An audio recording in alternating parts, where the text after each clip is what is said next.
I guess we'll get to, Cardinals Corner. Yep. 3 questions. We had another 4. question come in Another one during the just came middle of the in. score. Yeah, during the middle of the show. So, yeah. Starting off here, do you want to talk about the series first, or should we just talk about the questions first? Oh, let's do the series first. The series recap first. Okay. So we're not going to Take it have like away. the rundown this week because there were so many games that we missed since the last time. So the last time we did this, we covered the Braves series. That was a series that we covered last.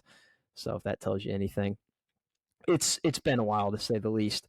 So we have 4 series to recap, and I'll just kind of do them off the top here. So the first series was the Brewers in Milwaukee. It was the first road trip of the year. This was a sandwich series, and Milwaukee got the bread games. However, it was highlighted by Jordan Montgomery, 7 innings. Yes, 7 innings, 0 runs. It was a shutout, a rare Cardinal shutout on this young season. But the other 2 games we combined for 1 run, which is not good. But it was against Freddie Peralta and Brandon Woodruff.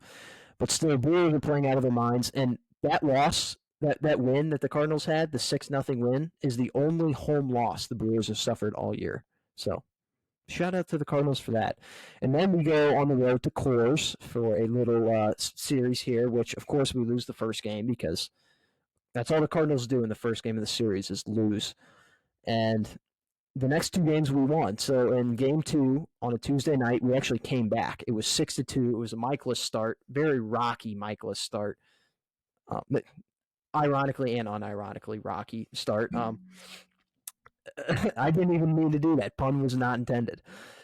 Very rocky start. He gave up 6 runs in like 5 innings, but then the Cardinals came back late with highlighted by Nolan Arenado.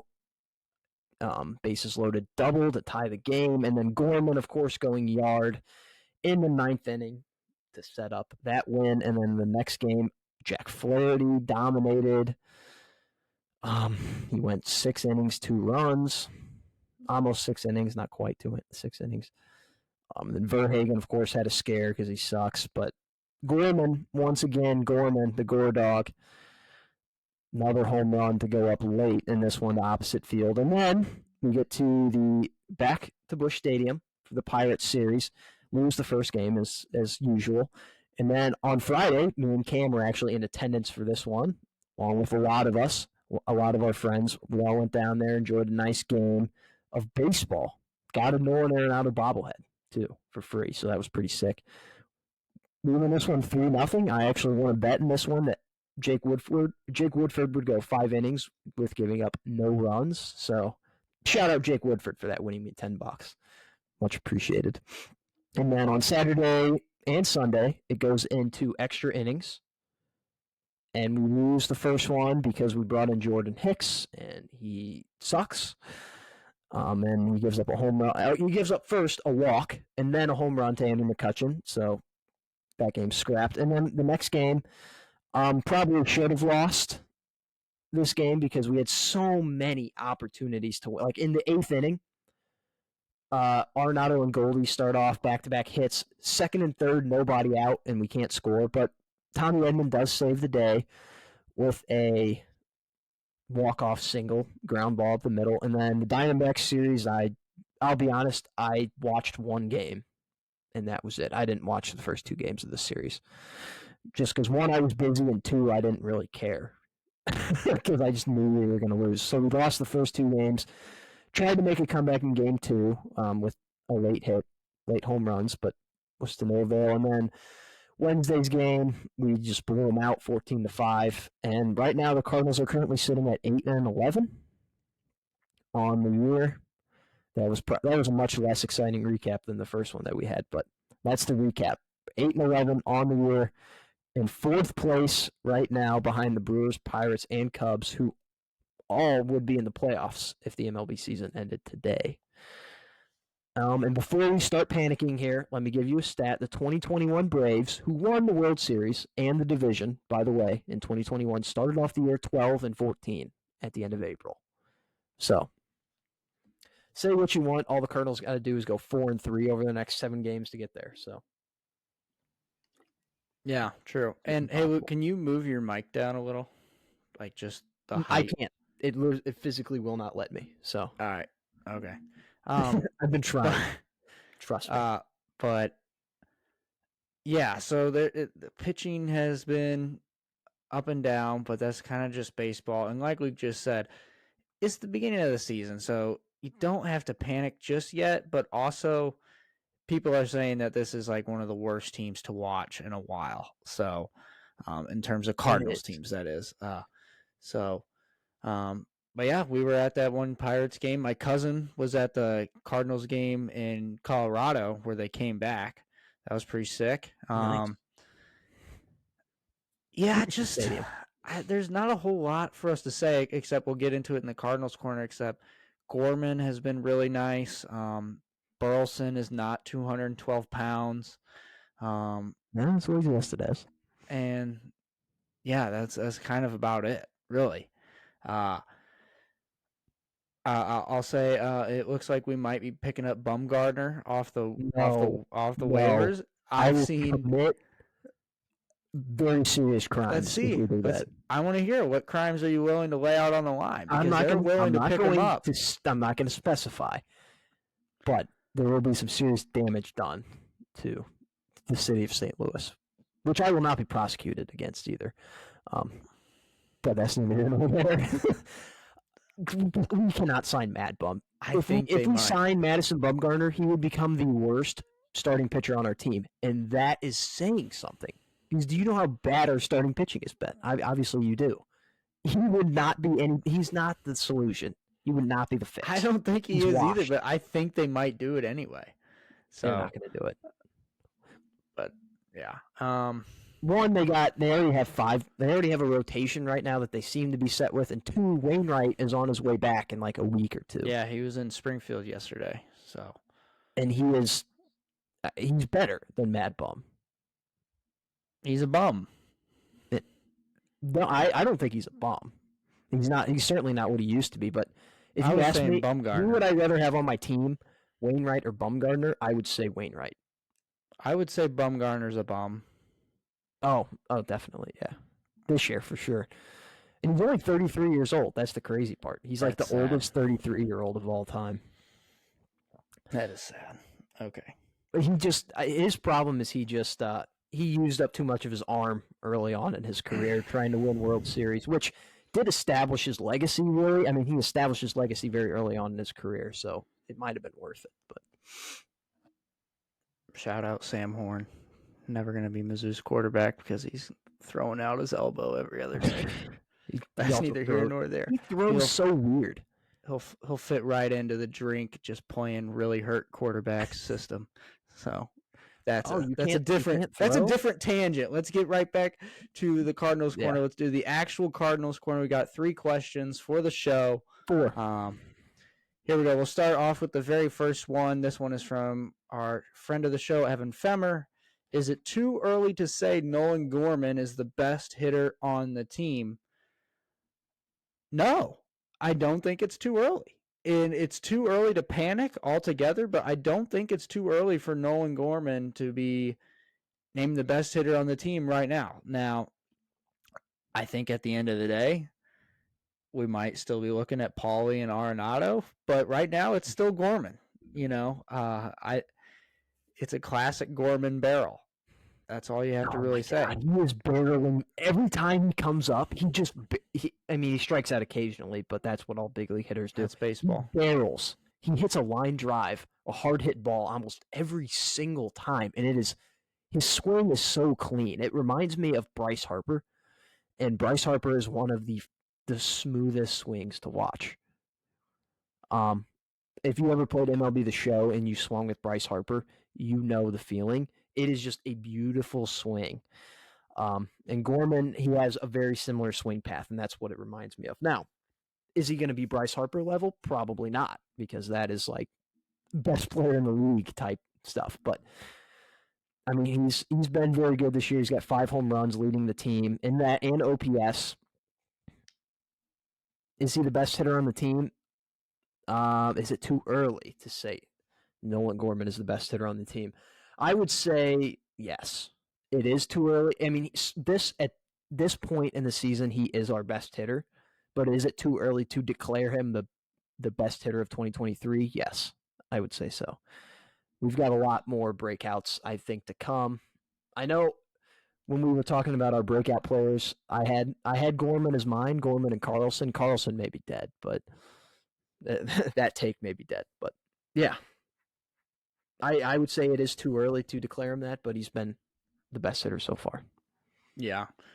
Yeah, and I was always wondering about that. I've just never been a Carlson believer. He just doesn't poise anything for me that makes You me weren't a around. Carlson believer. You weren't around in 2021, and even before that, really. I think it was like 2019, before the COVID year, where he was raking in the minor leagues.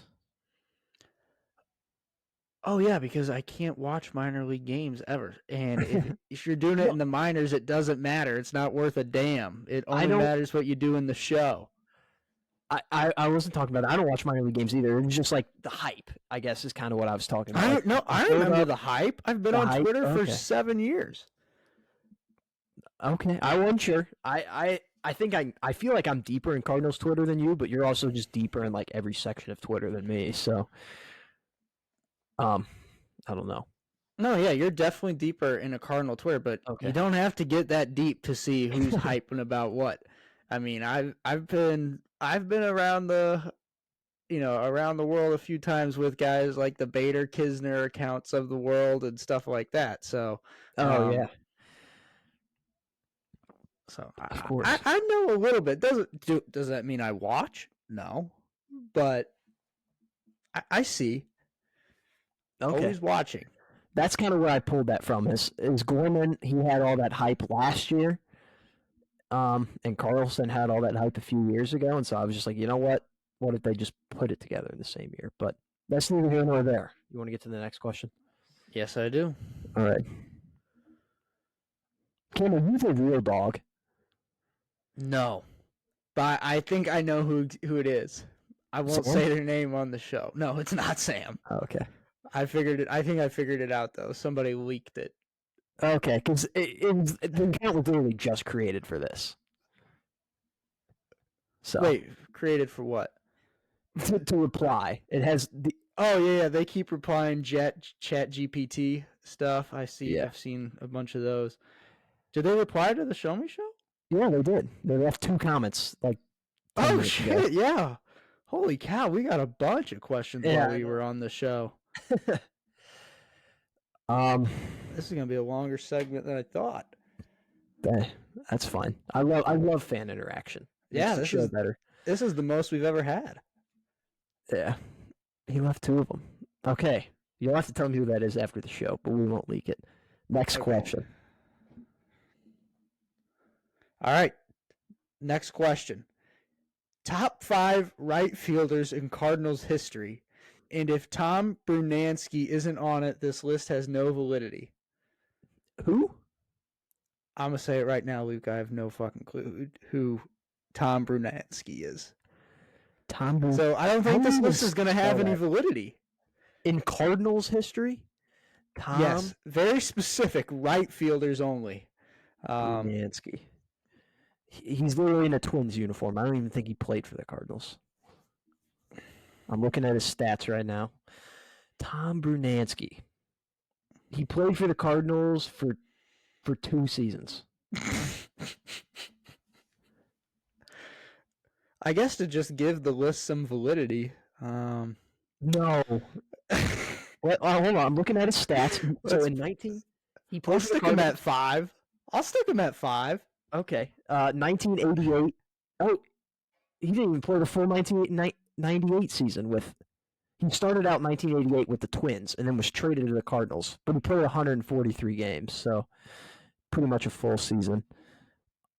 OPS in the 700s. He hit a total of 42 home runs, 85 RBI. Okay, he was a solid player, but not top 5 all time. He actually had a 121 OPS plus. That means he was an above average player. So, shout out to him, but he's not in my top 5. Who do we? I mean, we got what? Stan Musial, right? Was it a specific position or just player? It Top said five right. I think it said right right fielder. fielder. Top 5 right fielder. I would say Stan Musial would be a right fielder then. What about Slaughter? Was he a right fielder? I thought he was a first baseman. I remember, didn't he step on Jackie Robinson's foot Yeah, he was in the incredibly movie? racist. I think he did play right field though too. Nope, right fielder. There we go. Okay, the All list right, goes on. we'll put him in there too. My dad has a huge picture of this guy, or like a pennant picture downstairs in our basement. Brian Jordan, Ooh, great right fielder, perfect right fielder build for the Cardinals. I don't really know where to go after that. I'm looking up an article from MLB.com and Rogers that was written on May 12th of 2020, and it's going over the top 5 Cardinals right fielders in their history. Number 1 is obviously Stan Musial. Okay, 1 for 1. Number 2 is Enos Slaughter. 2 for 2. Number 3, Brian Jordan. Accumulated 20 more. I don't know after this. And also, a fun stat about Brian Jordan is he also played in the NFL. I don't know if you knew that or not. I did not know that. Yeah, Jordan was a two-sport player drafted by the Cardinals in 1988 and by the Bills in 1989. The Bills waived him before the season started, and the Falcons signed him, a defensive back. In 1991, Jordan Doesn't look batted like a defensive back. Jordan No batted offense. 264 in 61 games for AAA Louisville before reporting to the Falcons training camp. That autumn, he played in all 16 games, led the team in tackles, and was voted as an alternate for the Pro Bowl team. That is insane. How did I didn't not know that? All right, so we have Tom Brudnansky at 5. Who's at 4? At 4, let's see who this list has. So we have 2 options. We have J.D. Drew, who is listed as at the number 5, and he was a solid player. J.D. Drew, I think, could be listed on this list just for the fact that he gave us Adam Wainwright. He was the key piece in the Adam Wainwright trade in 2003. And then George Hendrick was the other one. I don't know either of those guys, so you pick one. George Hendrick was certainly a better player, I would say, for the Cardinals, but J.D. Drew gave us more. And then, honorable mentions, Roger Maris, Lance Berkman, and Larry Walker. Give me Lance Berkman at 4 and I was going to say that too. Tom Brudnansky at 5. Little bias for recency bias, but yeah, Tom Brudnansky. Shout out. My list will go Musial, Slaughter. Give me a Lance Berkman at 3, even though he wasn't really that good of a player for the Cardinals. I loved him. Give me Larry Walker at 4 and Brian Jordan / Brian Jordan / George Hendrick at 5 / Todd Brudnansky. Nope, not putting him in my top 5. I don't care if it has no validity. I don't care if it's invalid. I just looked at his stats. He was not that good of a player for the Cardinals. He was solid, don't get me wrong. Oh. Also, where does the Tom Brudnansky affection come from? I don't know. Maybe, I mean, it's double Tom here. Tom on Tom love. That's my only guess. Okay. I don't know. All right. That's that one. All right. Next question from Wyatt Sneed. Is DeWitt or Mo the reason the Cardinals don't sign big contracts / free agents? I think it's both of them. I don't think either of them want to sign a big contract. I think Mozeliak is like, we don't really need a big contract guy, so we're just not going to sell him. And then DeWitt's like, perfect. I love that. No, I don't have to give a bunch of money to a player. But they do sign a lot of extensions. Like Goldie got an extension, Arenado got an extension, obviously. Matt Carpenter got plenty of extensions. Wainwright got extension after extension. Yachty got an extension. Before Pujols left, he got an extension. Miles Michaelis got an extension. So just some guys here that the Cardinals aren't afraid to spend money. I just feel like they don't. I don't feel like they're one of those bidding teams, like the Dodgers. People make fun of the Dodgers for having a big payroll. They don't go after a lot of free agents. If you really think about it, like the only free agent they've really signed in the last 10 years, Freddie Freeman. What other significant free agent have they signed? Like you can't think of one because they haven't. It's the same thing with the Cardinals. They just bring in their talent through their farm system and through trades. Obviously, Contreras was a big signing this offseason, but I also think that Mo Zaylock realized a huge catching hole. Like it was either Kisner, who we all know sucks, or some Ivan Herrera, very unproven prospect. And so it was like, okay, we kind of need a catcher. And obviously the Sean Murphy sweepstakes went, it did its thing this offseason. But Contreras, I thought was that's a big contract. They gave him $80 million. Would I say it's DeWitt or Mo? I'm not a huge DeWitt fan by any means, but I have my answer. I don't think DeWitt really cares. I was going to say, in terms of is DeWitt or Mo the reason the Cardinals don't sign big contracts / free agents? The money is in DeWitt's hands. Mm-hmm. If DeWitt really wanted to sign big name guys out of his own pocket, he would do it. So to me, because he's the owner, that's just how it is, especially in baseball, is owners have a little bit more control because there's no cap either. Mm-hmm. So to me, and this is kind of just like the sports guy in me, if I'm a GM, I'm trying to just play Madden or play, MLB The Show or NBA 2K. I'm trying to get, the studs on my team and fill out a roster. And I would probably go crazy with the money. So I think it is more of the president and owners kind of the reason why we don't sign big contracts. It's his money. If he doesn't want to spend it, then he's not going to allow Mo to spend it. And kind of like the same thing that you just said with Contreras, you have to enact as a GM and sign a catcher because you have a gaping hole at catcher. You have to get somebody. And $80 million, that's a lot of money. Baseball, in terms of huge signings, that's not a ton of money, in terms of just huge deals. So it's DeWitt, if you ask me. I think it's DeWitt for the reason why we don't sign big contracts, because it's his money. That's just how it is at the end of the day. Yeah. So yeah. I don't know. I feel like if Mo wanted to sign a free agent, he'd just go into DeWitt's office and be like, "Hey, can I sign this guy?" And he'd be like, "Sure, here's some money." I really do think that Mo runs this team. My team. Yeah, but at the end of the day, I mean, let's be real here. Mo's been here for a while, so he knows by now how much money DeWitt's willing to spend. That could be. So I just think Mo sucks at signing free agents, and so he just kind of avoids that topic.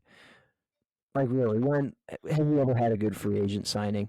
Anything over $20 million has gone very poorly.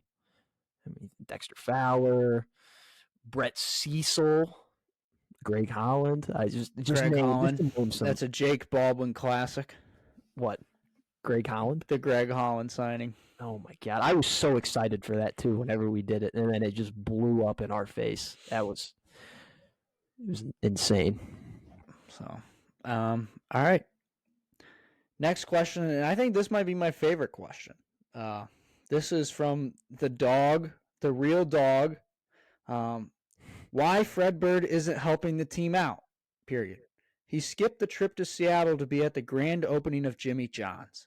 Common Fred Bird pick up the slack and get back on the mound. I couldn't agree more with this tweet. I don't know if he's asking Fred Bird to pitch here, but let me just break this down for a second. I agree with this take. Fredbird isn't helping the team out as much as he should be. I look at a guy. Let's take a look at a team in the NL, Luke, that has had some tremendous success over the last few years, has even won the World Blooper. Series That's where you're going in with the this. Bloopy. Ah, Blooper. The man himself. He is all in all the time.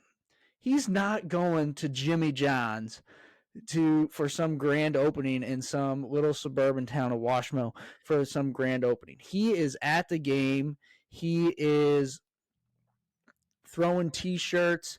He is hanging with even the road fans. games. He goes to a bunch of away games. Not all of them. You can't go to all of them. Well, But maybe this is Bloopy, Fredbird series he takes off. It is on the West Coast. They're going to Seattle, San Francisco, and LA. It's a but long trip. This he's is the just one to not skip. the. But he's not the playmaker that Bloopy is. What does Bloopy do, Luke, when he is not on the field and not making plays for the Braves? He's How about entertaining the stiff fans. arming? How about stiff arming sixth graders in the face into the turf? Fredbird's not doing shit like that. Some mascots are just built a little bit different. Fredbird's not, and so I kind of agree with this take. Why isn't he helping the team out? I don't know. I don't know if it's a contract situation. I don't know if it's, they're just sending him out to lesser situations like the Jimmy John's opening. Wait, is that the one in Washington that he's coming to? Yes. When is Uh, that? I don't know. I thought I it think we already have to happened. protest. We have to tell him go to Seattle. Yeah, I actually agree with that too. So, and I think this final sentence, instead of "common Fredbird," I think he meant to say "come on Fredbird, pick up the slack and get back on the mound." I think that's just the real dog saying we need pitching help, and Fredbird, he might be better than any one of the other guys in the rotation, which is bold but not completely out of this world. So, um, I'll be And honest, I don't have a real answer for you. He's Fredbird's just not built the same as guys like Bloopy. what about the Philly Fanatic? What do you think about him? I like him. I Okay. like him a lot too. What about Mr. Met? I, Overrated? That's what I'm saying. I think he's overrated, and I think Mr. Met, he there's a certain mascot that we've been talking about that owns a lot of real estate in Mr. Met's head, and has, let's just say, he's also taken Mrs. Met out to dinner probably more times than Mr. Met has. And by the Oh, way, that mascot is also Bloopy. So yeah, the blooper. So playmaker. he's the playmaker. Fredbird's just I don't know what to tell you. I mean, Fredbird is just a little too kid friendly. He's He's not a little too making PG. he is. Bloopy gets more into the PG-13 range. So yeah. That's all I've got for the real dog. I wish I had a better answer, but Fredberg's just not him. You did miss a question too. I don't know if you skipped over this, but Ian Junkin, ideas on how to fix St. Louis pitching problems? I don't have any. You have to just get people. Yeah, pretty It's much. just And trades. We've I talked about that. I don't want to be that guy, but I may have to apologize because I was on the get Mike Maddox out of St. Louis train. I still think that he was a reason why a lot of our young pitchers didn't develop. And had a lot of injury problems. I think his program was a reason for that. But also, like at the big league level, he got those guys to pitch. Like the 5 guys that we had in the rotation, they went out and pitched. In the playoffs, they pitched for his entire tenure here in St. Louis. So, did I overstep my boundaries in trying to get him out? Potentially. Um, it doesn't help that the Sunday night crew, whenever, because he's the pitching coach for the Rangers now, and they played the Astros on Sunday Night Baseball, and the crew was just slobbering all over him, like, "Oh my goodness, Mike Maddox, the greatest pitching coach of all time," and it was like, okay, we're stuck with Dusty Blake, but I don't know. That could have an issue to do with it. Is the fact that we may have went from a guy who knows ball to a guy who might not, but Just get guys is the big thing. Um, I mean, when your opening day starter is Miles Michaelis, like that's kind of you should have known this was going to happen, basically. When you have multiple guys that are just like Flaherty and Matz, I don't think either one of them has ever gone an entire season fully healthy. Your number 4 guy is a guy who's never started in the MLB before. He's just some Jake Woodford guy from the minor leagues. And then one of your veteran leader is 40 years old and can't even hit 90 miles an hour. And then you have Michaelis and Montgomery. So that's a rotation that was not meant to succeed, and it is not. So ideas on how to fix it, it's a lost cause this year. You just got to build on it next year. And the thing is, it is not getting any better because we have Steven Matz, Wainwright's retiring. Montgomery currently is a free agent. Hopefully, we'll re-sign him, but he's a free agent. Uh, yeah, we got Michaelis for another 2 years. We got Michaelis, we got Matz, and that's it. That's it. Yep. Then we're stuck with Dakota Hudson. So And just how the world works, everybody gets older too. So yeah, and I think Michaelis is already over 30. So he's way over 30. He I was think he's drafted like like 33 or 34, maybe. I don't 34. know. There we go. So And he is turning 35 this year. So by the time his contract is fully done, he's going to be 37. They probably won't even bring him back. He'll probably be so bad by then, sadly. It's the same thing with Goldie. Goldie will be 37 at the same time his contract ends, too. He'll probably still be decent, though. Well, that's the end of next year that his contract ends. Goldie. He's old. He's 35 right now. Yeah, but he was kind of old when we got him, so 31. Yeah, I guess he was kind of. All right. Is that all the questions that we got? That is. Wow, that was a segment, let me tell you.